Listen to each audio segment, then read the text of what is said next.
ফানারুহু জান্নাহ ওয়া জান্নাতুহুন নার। রাওয়াহু মুসলিম। ওয়া ফি রিওয়ায়াতিন উখরা মাআহু মাউন ওয়া নারুন ফানারুহু মা ওয়া মাউহুন নার। সম্মানিত মসজিদের মুসল্লিবৃন্দ, প্রশংসা আল্লাহ তাআলার জন্য। আমরা সকলে বলি আলহামদুলিল্লাহ। শান্তি ও রহমতের ধারা বর্ষিত হোক সর্বশ্রেষ্ঠ রাসূলের প্রতি। আমরা সকলে বলি সাল্লাল্লাহু আলাইহি ওয়াসাল্লাম। আজ জুমার খুতবায় আমার সংক্ষিপ্ত সময়ে আলোচনার বিষয় দাজ্জালের পরিচয় ও দাজ্জালের ফিতনা। ঈদের দিনে আমরা দাজ্জাল সম্পর্কে আংশিক কিছু অবগত হয়েছি, আলহামদুলিল্লাহ। তারই ধারাবাহিকতায় দাজ্জাল সম্পর্কে সংক্ষিপ্তভাবে পরিপূর্ণ জ্ঞানের জন্য,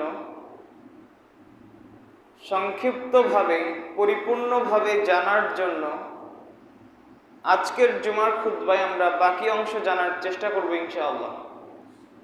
তাতে প্রথমে আমরা জানব দাজ্জাল কোথায় আছে, এরপরে আমরা জানব দাজ্জালের দৈহিক গঠন কেমন হবে, এরপরে আমরা জানব দাজ্জাল মানুষের সামনে সে কি কি ফিতনায় মানুষদেরকে পথভ্রষ্ট করার চেষ্টা করবে। সবশেষে আমরা জানব কোন কোন আমলের মাধ্যমে মানুষ দাজ্জালের ফিতনা থেকে পরিত্রাণ পাবে। ইসলামী শরিয়ত, আল্লাহ তাআলা, রাসূল সাল্লাল্লাহু আলাইহি সাল্লাম মানুষদেরকে কোন পদ্ধতিগুলো শিখিয়ে গেছেন। প্রথম আলোচনায় আমরা আসি, দাজ্জাল কোথায় আছে। গতদিন আপনাদের সামনে বলেছি রাসূল সাল্লাল্লাহু আলাইহি ওয়াসাল্লাম বলছেন, আদ-দাজ্জালু ইয়াখরুজু মিন আরদিন বিল মাশরিক ইউকালু লাহা খুরাসান। দাজ্জাল পূর্ব দিক থেকে বেরোবে, সেই জায়গার নাম হবে খুরাসান। দাজ্জাল যেই ভূখণ্ড থেকে বেরোবে সেই ভূখণ্ডের নাম কি? খুরাসান। তো আজকে জুমার খুতবার শুরুতেই আমরা তামিম আদ-দারির বিস্তারিত একটি হাদিস শুনব, যেই হাদিসটি রাসূল সাল্লাল্লাহু আলাইহি ওয়াসাল্লাম জুমার খুতবায় রাসূল সাল্লাল্লাহু আলাইহি ওয়াসাল্লাম সালাত আদায় করার পরে সাহাবীদেরকে বসতে বলে এক বিস্তারিত ঘটনা বর্ণনা করেছেন, যেই বর্ণনাটি মুসলিমের হাদিসে এসেছে। ফাতেমা বিনতে কায়েস বলেন, আমি মসজিদে সালাতের জন্য বেরোলাম। একজন আহ্বানকারী আহ্বান করলেন, সালাত অনুষ্ঠিত হতে যাচ্ছে। তখন ফাতেমা বিনতে কায়েস বলেন, আমি আমার বাড়ি থেকে মসজিদের উদ্দেশ্যে বেরোলাম সালাত আদায়ের জন্য। মসজিদে উপস্থিত হওয়ার পরে পুরুষদের কাতারের পেছনে রাসূল সাল্লাল্লাহু আলাইহি ওয়াসাল্লামের ইমামতিতে আমরা সালাত শেষ করলাম।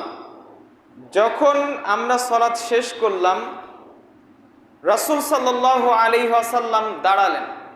ফালাম্মা কাদা রাসূলুল্লাহ সাল্লাল্লাহু আলাইহি ওয়াসাল্লাম, যখন রাসূল সাল্লাল্লাহু আলাইহি ওয়াসাল্লাম সালাত আদায় করা শেষ করলেন, জালাসা আলাল মিম্বার ওয়া হুয়া ইয়াযহাক, তখন রাসূল সাল্লাল্লাহু আলাইহি ওয়াসাল্লাম হাসতে হাসতে হাসি মুখে মিম্বারের উপরে উঠে বসলেন। বসার পরে রাসূল সাল্লাল্লাহু আলাইহি ওয়াসাল্লাম বললেন, তোমরা সকলে বসে যাও।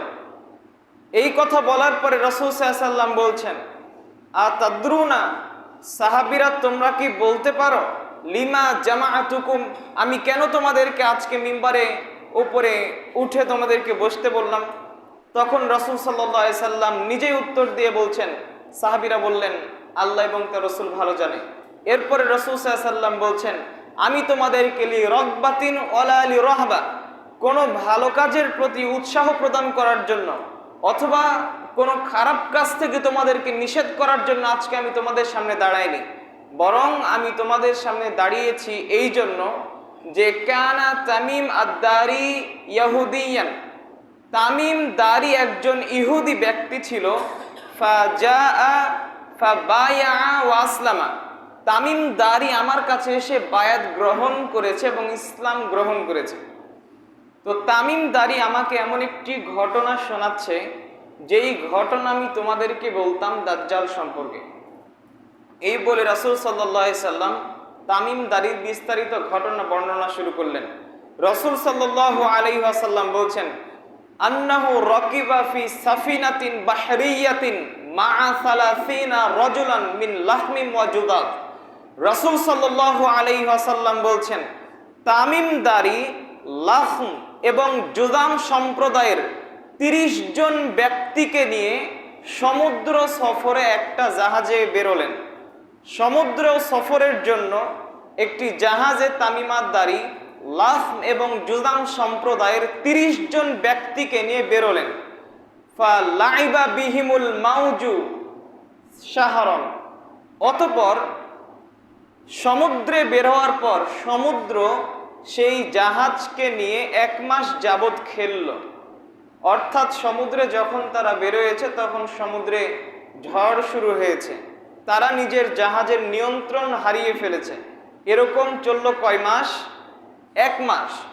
যখন 30 দিন শেষ হলো, তামিম দারি এবং তার সঙ্গী সাথীরা মিলে একটা দ্বীপের কাছে আসলো মাগরিবের সময়। তখন তারা বড় নৌকা থেকে নেমে ছোট নৌকাতে উঠে তীরে পৌঁছালো। যখন তারা তীরে পৌঁছালো তখন তাদের সাক্ষাৎ হলো এক অদ্ভুত প্রাণীর সাথে।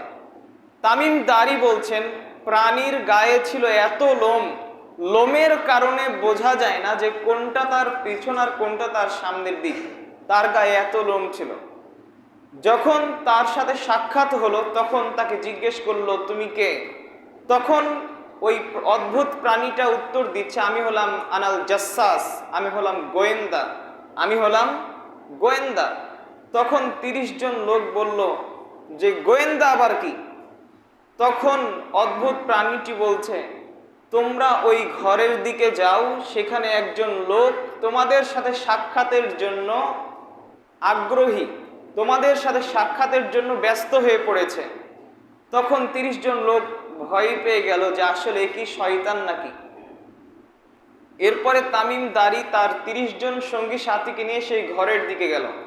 ঘরের দিকে গিয়ে দেখছেন যে এত বিশাল মানুষ, অনেক বিশাল বড় একজন মানুষ, এত বড় মানুষ তারা জীবনে কোনোদিন দেখেনি। তার হাতকে কাঁধের সাথে এবং পাকে হাঁটুর সাথে এত শক্ত করে শিকল দিয়ে বাঁধা আছে, এত শক্ত করে বেঁধে রাখতে কোনো মানুষকে তারা দেখেনি। তখন তামিম দারি এবং তার সঙ্গী সাথীরা সেই ব্যক্তিকে জিজ্ঞেস করলো যে আসলে তুমি কে? তখন ওই ব্যক্তি বলছে, আরে তোমরা তো জেনেই যাবে আমি কে, আগে বলো তোমরা কারা। তখন তামিম দারি এবং তার সঙ্গী সাথীরা একটা ঘটনা বর্ণনা করা শুরু করলো যে আমরা 30 জন ব্যক্তি সমুদ্র সফরে বেরিয়েছিলাম, আমরা 1 মাস যাবৎ সমুদ্রের নিয়ন্ত্রণ হারিয়েছিলাম। এরপরে এক পর্যায়ে আমরা এক তীরে এসে পৌঁছালাম, সেখানে আসতেই অদ্ভুত প্রাণীর সাথে দেখা। সে বলল যে এই ঘরে একজন লোক আছে, সে তোমাদের সাথে সাক্ষাৎ করার জন্য ব্যস্ত হয়ে পড়েছে। তখন আমরা এখানে চলে আসলাম। তো আমরা সেই প্রাণীটিকে শয়তান মনে করেছিলাম, কিন্তু তুমিও যে শয়তান নও এতে আমরা নিশ্চিত নই। তখন তামিম দারিরা যখন ওই বিশাল আকৃতির মানুষকে জিজ্ঞেস করলো তোমরা কারা, তুমি কে, তখন ওই বিশাল আকৃতির ব্যক্তি নিজের পরিচয় গোপন রেখে তামিম দারি এবং তার সঙ্গী সাথীদেরকে জিজ্ঞেস করা শুরু করলো যে আচ্ছা বলো, এরকম ভাবে 4টি বিষয়ে জিজ্ঞেস করলো। কয়টি বিষয়? 4টি বিষয়। 4টি বিষয়ের প্রথমটি ছিল আখবিরুনি আন নাখলি বাইসান, তোমরা বাইসানের খেজুর বাগান সম্পর্কে আমাকে বলো। তখন তারা বলল যে বাইসানের খেজুর বাগান সম্পর্কে তুমি কোন বিষয়টি জানতে চাও? তখন ওই বিশাল আকৃতির ব্যক্তি বলল, আমি জানতে চাচ্ছি সেই খেজুর বাগানে কি এখনো ফল হয়? তখন তারা বলল হ্যাঁ হয়। এরপরে দাজ্জাল তাদেরকে জিজ্ঞেস করলো বুহাইরা তবারিয়া সম্পর্কে। কি সম্পর্কে জিজ্ঞেস করলো? বুহাইরা তবারিয়া, একটা নদ। তো এই নদ সম্পর্কে যখন জিজ্ঞেস করলো তখন 30 জন লোক বলল, এই নদের কোন বিষয় সম্পর্কে জানতে চাও? তখন ওই বিশাল আকৃতির ব্যক্তি বলছে, আসলে আমাকে বলো যে আসলে সেই নদে কি এখন পর্যন্ত পানি আছে? তখন তারা বলল, হ্যাঁ পানি আছে। এরপর তাকে ওই ব্যক্তিটি লোকদের জিজ্ঞেস করলো, আখবিরুনি আন আইনি জোগর, জোগর নামক জায়গার যে ঝর্ণা আছে এই ঝর্ণা সম্পর্কে আমাকে বলো। তখন ওই ব্যক্তিরা জিজ্ঞেস করলো, ঝর্ণার কোন বিষয় সম্পর্কে জানতে চাও? তখন বিশাল আকৃতির ব্যক্তি বলল, ঝর্ণা থেকে মানুষরা কি চাষাবাদ করে? এখনো কি সেই ঝর্ণার পানি দিয়ে মানুষেরা চাষাবাদ করে? তখন তারা বলল, হ্যাঁ করে। এরপরে ওই বিশাল আকৃতির ব্যক্তি বলল, আখবিরুনি আন নাবিয়ুল উম্মিয়িন, শেষ নবী সম্পর্কে আমাকে বলো। তখন ওই 30 জন ব্যক্তি বলল, শেষ নবীর অবস্থা হলো এমন, শেষ নবী মক্কা থেকে হিজরত করে মদিনায় গেছে এবং আশেপাশের লোকেদের সাথে যুদ্ধ করেছে এবং তিনি জয়লাভ করেছে, ফলে আশেপাশের লোকজন তাকে মেনে নিয়েছে। তখন দাজ্জাল বলল, ওই বিশাল আকৃতির ব্যক্তি বলছে যে আসলে লোকেরা কি তাকে মেনে নিয়েছে? তখন তারা বলল, হ্যাঁ মেনে নিয়েছে। তখন ওই বিশাল আকৃতির ব্যক্তি বলছে, পৃথিবীবাসীর উচিত মুহাম্মাদকে মেনে নেওয়া, তাকে মেনে নেওয়ার মাঝখানেই রয়েছে কল্যাণ। তাহলে সেই বিশাল আকৃতির ব্যক্তিও জানে অনুসরণ করতে হবে একমাত্র কাকে? মুহাম্মদ সাল্লাল্লাহু আলাইহি ওয়াসাল্লামকে। পৃথিবীর কোন মানুষকে অনুসরণ করার কথা বলা হয়নি। বিভিন্ন ফিকহি মাসআলার ক্ষেত্রে কোরআন হাদিস থেকে ইমামগণ কি বুঝেছেন সেটা গ্রহণ করা যায়, কিন্তু রাসূল সাল্লাল্লাহু আলাইহি ওয়াসাল্লামের স্পষ্ট হাদিস থাকা সত্ত্বেও, আল্লাহ তাআলার স্পষ্ট কোরআনের আয়াত থাকা সত্ত্বেও কি গোমরামি করে অন্য কোন মানুষের কোন মাযহাব নিয়ে থাকা যাবে? থাকা যাবে না। তো যখন এই 4টি বিষয় জিজ্ঞেস করলো, যখন লোকেরা উত্তর দিল, এরপরে ওই বিশাল আকৃতির ব্যক্তি বলছে, আরে শোনো, আমি এখন আমার ব্যাপারে বলি, আমি হলাম আনাদ দাজ্জাল, আমি হলাম দাজ্জাল। আমাকে এই জায়গাতে বেঁধে রাখা হয়েছে, নির্দিষ্ট সময় শেষে আমাকে এখান থেকে বাইর হওয়ার আদেশ করা হবে। আর যখন আমাকে এখান থেকে বাইর হওয়ার আদেশ করা হবে তখন আমি এখান থেকে বেরিয়ে 40 দিনে পুরো পৃথিবী আমি ভ্রমণ করব। যা ইতিপূর্বে আপনাদেরকে বলেছিলাম, দাজ্জাল পৃথিবীতে অবস্থান করবে কতদিন? 40 দিন। 40 দিনের প্রথম দিন কেমন হবে? 1 বছরের সমান, দ্বিতীয় দিন হবে 1 মাসের সমান, আর তৃতীয় দিন হবে 1 সপ্তাহের সমান, আর বাকি দিনগুলো বাকি দিনের মতো হবে। এই জায়গাতে একটা প্রশ্ন আপনাদের হতে পারে যে যদি একদিন 1 বছরের সমপরিমাণ হয় তাহলে সেই দিনে আমরা সালাত কিভাবে আদায় করব? প্রশ্ন আসতে পারে কিনা? প্রশ্ন আসতে পারে। তো আমাদের আগে রাসূল সাল্লাল্লাহু আলাইহি ওয়াসাল্লামের সাহাবীরা আল্লাহ রাসূলকে প্রশ্ন করেছিলেন যে আপনি যে বলছেন দাজ্জাল আসলে একদিন হবে 1 বছরের সমান, তো আমরা 1 বছরকে একদিন হিসাব করে কি 5 ওয়াক্ত সালাত আদায় করব, নাকি আমাদের সালাতের পদ্ধতি ধরন কেমন হবে? তখন রাসূল সাল্লাল্লাহু আলাইহি ওয়াসাল্লাম উত্তরে বলেছেন যে 1 বছরে জয় ওয়াক্ত সালাত আদায় করতে হয়, অর্থাৎ 365 দিনে যত ওয়াক্ত সালাত আদায় করতে হয়, যদিও দিনটি 1 বছরের সমান, এরপরেও ওই দিনকে 1 বছর ধরে 1 বছরের সমান সালাত আদায় করতে হবে। এরকম ভাবে টাইমকে নির্ধারণ করে নিতে হবে। কথা বোঝা গেল মনে হয়? তো এরকম ভাবে সালাত আদায় করতে হবে। তো দাজ্জালের ব্যাপারে আমরা সংক্ষিপ্ত এক বিস্তারিত হাদিস জানলাম, যেই হাদিস থেকে বোঝা যায় যে হয়তোবা দাজ্জাল কোনো জায়গাতে আছে যেখানে আল্লাহ রাব্বুল আলামিন দাজ্জালকে বন্দী করে রেখেছে। নির্দিষ্ট সময় শেষে তাকে শিকল থেকে মুক্তি হওয়ার আদেশ করা হবে, অনুমতি দেওয়া হবে, ফলে সে পৃথিবীতে আত্মপ্রকাশ করে পৃথিবী 40 দিনে ভ্রমণ করে শেষ করবে এবং মানুষদেরকে ফিতনার মধ্যে ফেলবে। তো এটা ছিল দাজ্জাল সম্পর্কে সংক্ষিপ্ত আলোচনা।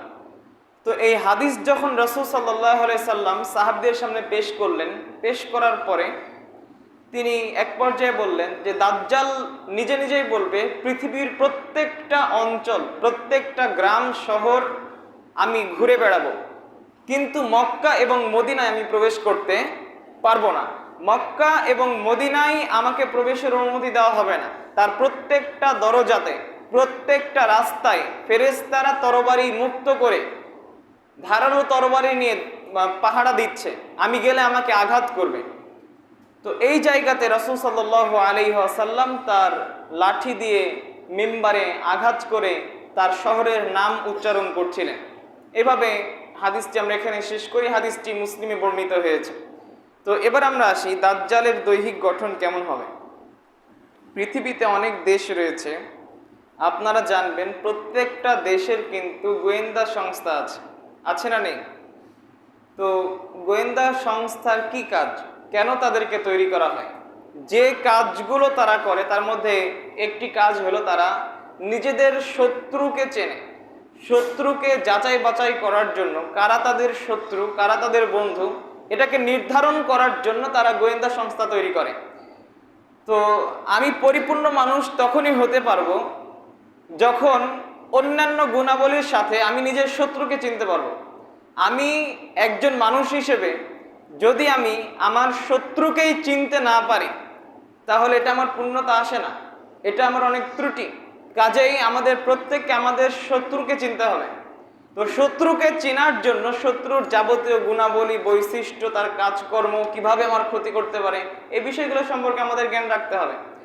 তো আমাদের অনেকেই শত্রু আছে, যেমন ইবলিস আমাদের শত্রু, অনুরূপভাবে দাজ্জাল সেও আমাদের শত্রু।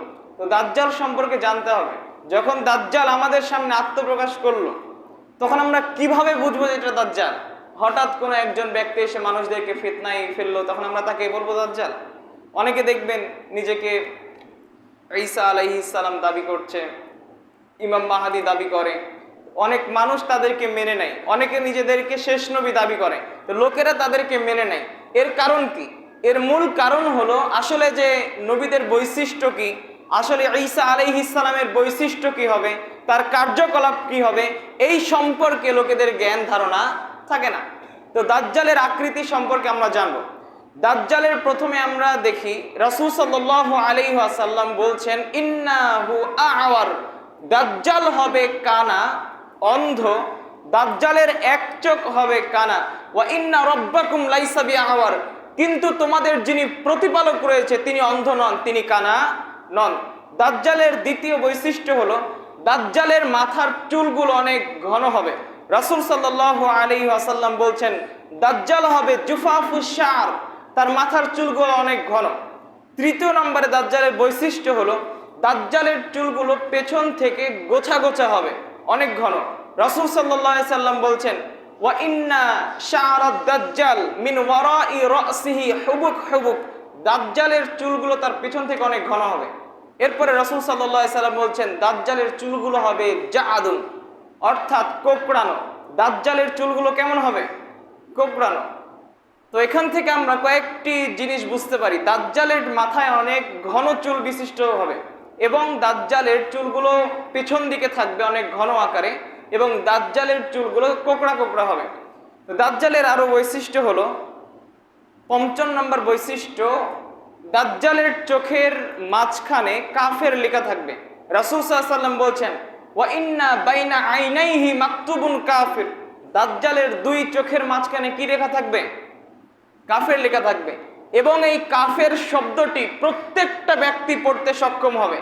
যদি কোনো ব্যক্তি সবচাইতে গণ্ডমূর্খ হয়, কোনোদিন পড়াশোনা করেনি, এরপরেও ওই ব্যক্তি বুঝতে পারবে দাজ্জালের দুই চোখের মাঝে কি লেখা আছে? কাফের লেখা আছে। ষষ্ঠ নাম্বার, দাজ্জাল বৃদ্ধ হবে না, দাজ্জাল নবযুবক হবে। রাসূল সাল্লাল্লাহু আলাইহি ওয়াসাল্লাম বলছেন ইন্নাহু শাবুন, দাজ্জাল হবে যুবক। এরপরে 7 নম্বর বৈশিষ্ট্য হলো দাজ্জালের কোনো সন্তান হবে না, ইন্নাহু লা ইউলাদ লাহু। যেমনটি গত দিন আপনাদেরকে বলছিলাম, যখন ইবনু সাইয়াদকে জিজ্ঞেস করা হলো যে তুমি হয়তোবা দাজ্জাল, লোকেরা যখন তাকে দাজ্জাল হিসেবে ধারণা করতে লাগলো তখন ইবনু সাইয়াদ আবু সাঈদ খুদরি রাদিয়াল্লাহু তাআলা আনহুকে বলেছিলেন আরে দেখেন না, লোকেরা আমাকে দাজ্জাল বলছে, কিন্তু রাসূল সাল্লাল্লাহু আলাইহি ওয়াসাল্লাম তো বলেছেন ইন্নাহু লা ইউলাদ, দাজ্জালের কোনো সন্তান হবে না, অথচ দেখেন আমার সন্তান আছে না নেই? আমার সন্তান আছে। তো এটা হলো দাজ্জালের 7 নম্বর বৈশিষ্ট্য। দাজ্জালের 8 নম্বর বৈশিষ্ট্য হলো রাজুলুন কাসীর, যদিও দাজ্জাল হবে বিশাল আকৃতির, কিন্তু তার সম্পূর্ণ সাইজ মিলে দাজ্জালকে দেখে মনে হবে একজন বেটে। তো দাজ্জাল এরকম ছোট আকৃতির, বেটে আকৃতির হবে। 9 নম্বর বৈশিষ্ট্য হলো আফজা, দাজ্জালের 2 পায়ের মাঝখানে একটু অতিরিক্ত ফাঁকা থাকবে। 2 পায়ের মাঝখানে হাঁটুর কাছাকাছি গিয়ে দাজ্জালের অতিরিক্ত ফাঁকা থাকার কারণে তার হাঁটা ত্রুটিযুক্ত হবে। মোটামুটি এই 8-9টি দাজ্জালের বৈশিষ্ট্য আছে।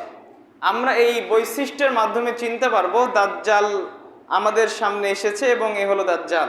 যদি এই বৈশিষ্ট্যের কম হয় তাহলে সেই দাজ্জাল হবে না, কেননা রাসূল সাল্লাল্লাহু আলাইহি ওয়াসাল্লাম আমাদের সামনে দাজ্জালের এরকম বৈশিষ্ট্য উল্লেখ করেছে। ঘুম থেকে জাগিয়ে দেন। সাধারণত জোরে জোরে আলোচনা করলে আপনারা ভালো মনোযোগ দিয়ে শোনেন, তো প্রত্যেকটা আলোচনা তো আর ওরকম ভাবে আলোচনা করা যায় না। দাজ্জাল বিষয়ে আমি কি করব আলোচনা করব? দাজ্জাল বিষয়ে কিছু হাদিস থেকে, কোরআন থেকে আপনাদেরকে তথ্য দিচ্ছি, এগুলো আপনাদেরকে লেকচার মনে করে মনোযোগ দিয়ে শুনতে হবে। এখন যদি আপনারা ঘুমিয়ে যান তাহলে তো হবে না, কেউ ঘুমাবেন না দয়া করে। আমরা দাজ্জালের 5টি ফিতনা সম্পর্কে জানব। দাজ্জালের মোট ফিতনা হবে কয়টি? আমি হাদিস থেকে যতটুকু পেয়েছি, অতিরিক্ত আসতে পারে। তার প্রথম ফিতনা হলো দাজ্জালের হাতে থাকবে জাহান্নাম, দাজ্জালের হাতে থাকবে জান্নাত। দাজ্জালের এক হাতে থাকবে জান্নাত, আরেক হাতে থাকবে জাহান্নাম। হুযায়ফা রাদিয়াল্লাহু তাআলা আনহু বলেন, রাসূল সাল্লাল্লাহু আলাইহি ওয়াসাল্লাম বলেছেন, মাহু জান্নাতুন ওয়া নারুন, দাজ্জালের কাছে থাকবে জান্নাত, দাজ্জালের কাছে থাকবে জাহান্নাম। তবে তোমরা মনে রেখো, ফানারুহু জান্নাহ ওয়া জান্নাতুহুন নার, যদিও দাজ্জালের কাছে জান্নাত থাকবে, যদিও দাজ্জালের কাছে কাল্পনিক জাহান্নাম থাকবে, কিন্তু দাজ্জালের জাহান্নামটা হবে জান্নাত আর জান্নাতটা হবে জাহান্নাম। দাজ্জালের কাছে যে জান্নাত জাহান্নাম রয়েছে, সেই জান্নাত জাহান্নামের জাহান্নামটা হবে জান্নাত আর জান্নাতটা হবে জাহান্নাম। যদি দাজ্জাল তার নিজেকে ইলাহ হিসেবে মানার কথা বলার পরে কেউ যদি না মানে, যদি দাজ্জাল বলে তুমি প্রবেশ করো, তাহলে মানুষেরা জান্নাতে প্রবেশ করবে নাকি জাহান্নামে প্রবেশ করবে? জাহান্নামে প্রবেশ করতে হবে। এই জন্য, কেননা যদি আমরা জাহান্নামে প্রবেশ করি সেটাই জান্নাত হবে, আর জান্নাতে প্রবেশ করলে সেটা জাহান্নাম হবে। এটা হলো দাজ্জালের প্রথম ফিতনা। দাজ্জালের দ্বিতীয় ফিতনা হলো দাজ্জালের সাথে থাকবে পানি এবং দাজ্জালের সাথে থাকবে আগুন। রাসূল সাল্লাল্লাহু আলাইহি ওয়াসাল্লাম বলছেন, ওয়া ইন্না মাআহু মাআন ওয়া নারান, দাজ্জালের সাথে থাকবে পানি, দাজ্জালের সাথে থাকবে আগুন, দাজ্জালের সাথে থাকবে পানি, দাজ্জালের সাথে থাকবে আগুন। তবে জেনে রেখো, ফানারুহু মাউন বারিদ, তার কাছে যেই আগুন থাকবে সেই আগুনটা হবে ঠান্ডা পানি, এবং দাজ্জালের কাছে যেই পানি থাকবে সেই পানিটা হবে আগুন। যদি দাজ্জাল তোমাদের কাউকে খেতে বলে তাহলে তোমরা আগুনে মুখ লাগিয়ে দাও, কারণ আগুনে মুখ লাগালে তোমরা ঠান্ডা পানি পান করতে পারবে। দাজ্জালের কাছে এরকম ভাবে কাল্পনিক মিথ্যা জান্নাত এবং জাহান্নাম থাকবে, যার একটা হবে যেটা তার উল্ট প্রকৃত বাস্তবতা হলো সেটা অন্যটা। অনুরূপ ভাবে আমাদের মাঝে এখনো যদিও দাজ্জাল নেই, এরপরেও এমন কিছু মানুষ রয়েছে যারা দাজ্জালের ভূমিকা পালন করে। তাদের এক শ্রেণীর মানুষ হলো ওরা যারা এনজিও নিয়ে এসে মানুষের সামনে বলে, আরে আসেন আসেন আমাদের এনজিওতে আপনার ভর্তি হয়ে যান, গরিব আছেন, আমাদের কাছ থেকে আপনারা টাকা নেন, আস্তে আস্তে লোন দিবেন, ফলে আপনারা অনেক ধনী হতে পারবেন। আপনার এখন করার কিছু নেই, আপনি আমাদের সাথে ভর্তি হয়ে যান, আস্তে আস্তে আপনি করার কোন একটা জায়গা কোনো কিছু পেয়ে যাবেন। তারা মানুষদেরকে সুদের উপরে টাকা দিয়ে, তারা মানুষদেরকে মুনাফা নামক সুদের উপরে টাকা দিয়ে তারা মানুষদেরকে বলছে আপনারা ধনী হবেন, আপনাদের সম্পদ হবে। কিন্তু প্রকৃত বাস্তবতা এটাই। আল্লাহ তাআলা বলছেন, ইয়ামহাকুল্লাহুর রিবা ওয়া ইউরবিস সাদাকা, আল্লাহ রাব্বুল আলামিন সাদকাকে বৃদ্ধি করেন এবং সুদকে ধ্বংস করেন। রাসূল সাল্লাল্লাহু আলাইহি সাল্লাম বলেছেন, ওয়া ইন্নার রিবা ওয়া ইন কাসরা ফাইন আকিবাতুহু তাসরিরা, যদিও সুদকে দেখতে বৃদ্ধি মনে হয়, কিন্তু সুদের বাস্তবতা হলো ধ্বংস হয়ে যাওয়া। দাজ্জাল যেমন মানুষের সামনে এসে বলবে এটা তোমাদের জান্নাত, যেমন ভাবে দাজ্জালের কথা মিথ্যা, আজকে আমাদের সমাজে যারা বিভিন্ন ধরনের এনজিও নিয়ে এসে মানুষদেরকে বলছে আপনারা ধনী হয়ে যাবেন, তাদের কথাও দাজ্জালের মতো মিথ্যা। কেননা এনজিওতে কেউ যদি ঢুকে তাহলে সে আস্তে আস্তে বড় লোক হয় না, আস্তে আস্তে নিঃস্ব হয়ে যায়, আস্তে আস্তে দরিদ্র হয়ে যায়। এটা আল্লাহ রাব্বুল আলামিন বলছেন। কাজেই আমরা কি আসলে দাজ্জালের ভূমিকা পালন করছি, নাকি দাজ্জালের ফিতনা আসার আগেই আমরা দাজ্জালের মতো অন্য কোনো ফিতনায় পতিত হয়ে গেছে? এটা আমাদের ভাববার বিষয়। দাজ্জালের তৃতীয় নাম্বার ফিতনা, রাসূল সাল্লাল্লাহু আলাইহি ওয়াসাল্লাম বলছেন ইয়াতি আলা কওমিন, দাজ্জাল কোন একটি সম্প্রদায়ের কাছে আসবে, ওয়ায়াদউনা, এবং সে মানুষের কাছে এসে নিজের দিকে আহ্বান করবে এবং সে বলবে আমি তোমাদের রব, আমাকে তোমরা মেনে নাও। তখন ফায়ুমিনুনা বিহি, সেই সকল মানুষেরা দাজ্জালের কথা বিশ্বাস করে দাজ্জালকে রব হিসেবে মেনে নিবে। তখন দাজ্জাল আসমানকে আদেশ দিবে তুমতির, তখন আসমান পানি বর্ষণ করবে। জমিনকে দাজ্জাল আদেশ করবে, তখন জমিন ফসল উৎপাদন করে দিবে। অতঃপর ওই সকল সম্প্রদায়ের যেগুলো পশু প্রাণী রয়েছে তারা সেই ফসল আবাদ খেয়ে, ঘাস লতা পাতা খেয়ে অতীব মোটা তাজা এবং আগের চাইতে ওলানগুলো দুধে ফুলে থাকবে। এরকম যখন হবে তখন দাজ্জাল আরেক সম্প্রদায়ের কাছে আসবে, এসে তাদেরকে বলবে আমি তোমাদের রব, আমার প্রতি মানানো। তখন ইয়ারুদ্দুনা আলাইহি, ওই সকল সম্প্রদায় দাজ্জালের কথা পাল্টিয়ে দিবে, দাজ্জালকে ফিরিয়ে দিবে, দাজ্জালের প্রতি ঈমান আনবে না।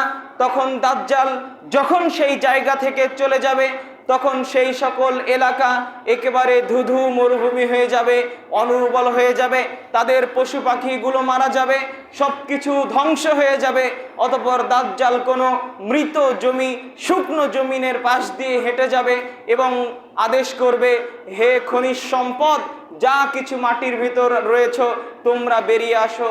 তখন দাজ্জালের কথা শুনে সবকিছু বেরিয়ে আসবে।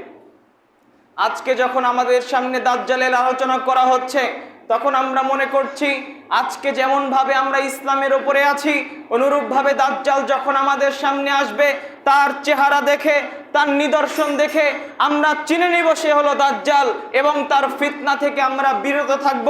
কিন্তু বাস্তবতা কতটুকু দেখেন, আজকে আপনার যদি একটু দুনিয়াতে অসুবিধা হয়, যদি আপনার খাবারের কোনো ত্রুটি হয়, যদি আপনি মহিলা মানুষ হিসেবে আপনার যদি জামা কাপড়ের অভাব হয়, আপনি আপনার স্বামীকে কটু কথা বলছেন, স্বামীকে হারাম রুজির জন্য উদ্বুদ্ধ করে স্বামীকে হারাম রুজি উপার্জন করতে বাধ্য করছেন। আজকে আপনি একজন যুবক রয়েছেন, যুবক হয়েছেন, আপনার পিতামাতা আপনাকে বিবাহ দেয়নি, এই জন্য অবৈধ সম্পর্কে লিপ্ত হচ্ছেন, নারীর ফিতনা থেকে বাঁচতে পারছেন না, মোবাইলের ফিতনা থেকে বাঁচতে পারছেন না। যদি আমরা আজকে এই ফিতনাগুলো থেকে দুনিয়াতে না বাঁচতে পারি, এগুলো যদিও ছোট ছোট ফিতনা, যেই দিন পৃথিবীর সবচাইতে বড় ফিতনা দাজ্জালের ফিতনা আমাদের সামনে আসবে, সেদিন আমরা সেই ফিতনা থেকে কিভাবে রক্ষা পাবো নিজেকে? আজকে আমরা দুনিয়ার সামান্য সুযোগ সুবিধার জন্য আমরা হারাম রুজি ভক্ষণ করি, সালাত আদায়ে আসি না, আমরা ইসলামের নিকটবর্তী হই না। আজকে মসজিদে মাগরিবের সময় সালাত হয় আর দোকানে মানুষেরা ধুমধাম এইদিকে গান বাজনা শোনে আর দোকানে বসে আড্ডা পিটে। ওই সকল মুসলিম ভাইয়েরা, যেই সকল মুসলিম ভাইদেরকে দেখলে মনে হয় ইনারা হলেন আল্লামা, ইনারা আমার চাইতে অনেক বেশি ভালো জানে, কিন্তু ওই সকল ব্যক্তিরাই দোকানে বসে আড্ডা পিটে, দোকানে বসে ওই ন্যাংটা মেয়েদেরকে দেখে এবং গান বাজনা শোনে, মানুষের গীবত করে, অমুকের মেয়ে এই করেছে, অমুকের স্ত্রী এই করেছে, এরকম ভাবে তারা সমাজে বিশৃঙ্খলা সৃষ্টি করে, সমাজে মারামারি করে, দলাদলি করে। যদি আজকে আমরা এরকম ছোটখাটো ফিতনা থেকে নিজেদেরকে রক্ষা করতে না পারি, যেই দিন দাজ্জালের ভয়াবহ ফিতনা আসবে সেই দিন আমরা নিজেদেরকে কিভাবে রক্ষা করতে পারবো? দাজ্জালের এরকম কঠিন ফিতনা হবে, এইদিকে আমাদের জমিন শুকিয়ে গেছে, আসমানের কোনো পানি নেই, খাবার দাবারের কোনো কিছু নেই, পশু পাখি মারা গেছে। এই ফিতনা কম কঠিন সহজ ফিতনা নয় যে আমরা সাধারণভাবে দাজ্জাল থেকে মুক্তি পাবো, বরং আমরা সুবিধাবাদী মুসলিম হিসেবে সেই দিনও আমরা হয়তোবা বলতেও পারি, হ্যাঁ তুমি আমার রব। এটা আমরা দাজ্জালকে মেনে নিতে পারি, কেননা আজকে আমাদের চলাফেরা, আমাদের সমাজের নীতি ঠিক সেই রকমই। কাজেই বিষয়গুলি ভাববার আল্লাহ রাব্বুল আলামিন আমাদেরকে এই ছোটখাটো ফিতনা থেকেও বেঁচে থাকার তৌফিক দান করুন, আমরা আল্লাহুম্মা আমিন। দাজ্জালের চতুর্থ নাম্বার ফিতনা হবে, দাজ্জাল মানুষের সামনে আসবে, এসে বলবে, শোনো, ইন বাআসতু লাকা আবাকা ওয়া উম্মাক, যদি আমি তোমার পিতামাতাকে জীবিত করে দিই, আতাশহাদু আন্নী রব্বাক, তুমি কি সাক্ষ্য দিবে আমি হলাম তোমার রব? যদি আমি তোমার মৃত পিতামাতাকে জীবিত করি, তাহলে তুমি কি সাক্ষ্য দিবে আমি তোমার রব? তখন দাজ্জালকে ওই আরবি বেদুইন ব্যক্তি বলবে, হ্যাঁ, যদি আপনি আমার সামনে আমার পিতামাতাকে জীবিত করেন আমি সাক্ষ্য দিব আপনি হলেন আমার রব। তখন ফায়াতামাসসালু লাহু শাইতানানে, তখন দুইজন শয়তান ওই ব্যক্তির পিতা এবং মাতার রূপের আকৃতি ধারণ করবে, রূপ ধারণ করবে এবং বলবে, হে আমার সন্তান, ইত্তাবিহু, তুমি এর অনুসরণ করো, এটাই হলো তোমার রব। তাহলে দাজ্জালের চতুর্থ নাম্বার ফিতনা হলো, দাজ্জাল মানুষের সামনে এসে তার পিতামাতাকে জীবিত করে বলবে যে আমি তোমার রব, তখন মানুষেরা মেনে নেবে। দাজ্জালের পঞ্চম নাম্বার ফিতনা, দাজ্জাল যে কোনো মানুষকে হত্যা করবে, হত্যা করার পরে তাকে আবার জীবিত করবে, জীবিত করে মানুষের সামনে দাবি করবে সে তার রব। এরকম একটি হাদিস যা আমি দ্বিতীয় অংশে আলোচনা করব ইনশাআল্লাহ। তাহলে এই অংশে আপনাদের সামনে আমি দাজ্জালের কয়টি ফিতনার কথা উল্লেখ করলাম? 5টি। দাজ্জালের প্রথম ফিতনা হলো তার কাছে জান্নাত এবং জাহান্নাম থাকবে। দ্বিতীয় ফিতনা, দাজ্জালের কাছে পানি থাকবে এবং আগুন থাকবে। দাজ্জালের তৃতীয় ফিতনা হলো, দাজ্জাল মানুষের সামনে এসে যারা তার প্রতি ঈমান আনবে তাদের জমিনকে উর্বর করবে, তাদের উপর বৃষ্টি বর্ষণ করবে, এবং যারা তার অনুসরণ করবে না তাদেরকে অভাবে রাখবে, তাদেরকে দুর্ভিক্ষের মধ্যে ফেলে দিবে। চতুর্থ নাম্বার দাজ্জালের ফিতনা হলো, দাজ্জাল মানুষের মৃত পিতামাতাকে জীবিত করবে। দাজ্জালের পঞ্চম নাম্বার ফিতনা হলো, দাজ্জাল মানুষের সামনে কাউকে হত্যা করে তাকে আবার জীবিত করে নিজেকে রব দাবি করবে। এটা হলো দাজ্জালের ফিতনা। এবার আমরা আসি, দাজ্জাল যখন মানুষের সামনে নিজের ফিতনাকে প্রকাশ করবে তখন কোন শ্রেণীর মানুষেরা দাজ্জালের অনুসরণ করবে? হাদিস আপনাদের সামনে অনুবাদ করা যায়, সময়ের সংক্ষিপ্ততায় আমি শুধু বলে যাই। 5 শ্রেণীর মানুষ দাজ্জালের অনুসরণ করবে। তার প্রথম শ্রেণীর মানুষ হলো যারা ইহুদি, তারা দাজ্জালের অনুসরণ করবে। 70,000 ইহুদিকে নিয়ে দাজ্জাল মদিনার ধারে তার তাবু স্থাপন করবে। দাজ্জালের যার অনুসরণ করবে তার দ্বিতীয় শ্রেণীর মানুষ হলো কাফির এবং মুনাফিক। দাজ্জালকে অনুসরণ করবে তার তৃতীয় শ্রেণীর মানুষ যারা আরবের বেদুইন। চতুর্থ নাম্বার মানুষ যাদের মুখ স্থূল বর্মের মতো। দাজ্জালকে যারা অনুসরণ করবে তার পঞ্চম শ্রেণীর মানুষ হলো যারা নারী। তো এই হাদিস আপনাদেরকে বলি, যখন দাজ্জাল মদিনায় আসতে চাইবে তখন ফেরেশতারা তো তাকে বাধা প্রদান করবে, এই জন্য দাজ্জাল মদিনায় প্রবেশ করতে পারবে না। তো দাজ্জাল যখন মদিনার বাহিরে সাবহা নামক উপত্যকায় অবস্থান করবে তখন সেই জায়গাতে দাজ্জাল অবতরণের সাথে সাথে মক্কা মদিনায় 3টি বড় বড় ভূমিকম্প হবে। মক্কা মদিনা 3 বার কেঁপে উঠবে। এই কেঁপে উঠাতে মক্কা এবং মদিনার যত কাফির এবং মুনাফিক আছে সবাই দাজ্জালের দিকে ধেয়ে চলে আসবে, তারা তার প্রতি ঈমান আনবে। অন্য হাদিসে বলা হয়েছে যে মক্কা এবং মদিনা যখন 3 বার কেঁপে উঠবে তখন যেই সকল মানুষেরা দাজ্জালের দিকে সবচাইতে বেশি ঝুঁকে যাবে তারা হলো নারী। তো এমন একজন ব্যক্তি রয়েছে যেই সকল ব্যক্তিরা তাদের পরিবারের নিকটে যাবে, তার স্ত্রী, তার মেয়ে, তার বোন, তার আরও আত্মীয় স্বজন, যারা তার মেয়ে আত্মীয় রয়েছে তাদেরকে শক্ত করে বেঁধে রাখবে এই ভয়ে যাতে করে তারা দাজ্জালের দিকে দ্রুত বের না হয়ে যায়। আমরা এমনিতেও জানি যে মা বোনেরা সাধারণত দুর্বল হয়ে থাকে, তো কাজেই তারা দাজ্জালের ফিতনা দেখে ধোঁকায় পড়ে দ্রুত দাজ্জালের দিকে ধেয়ে চলে যাবে। তো এই 5 শ্রেণীর ব্যক্তিরা দাজ্জালের দিকে দ্রুত যাবে।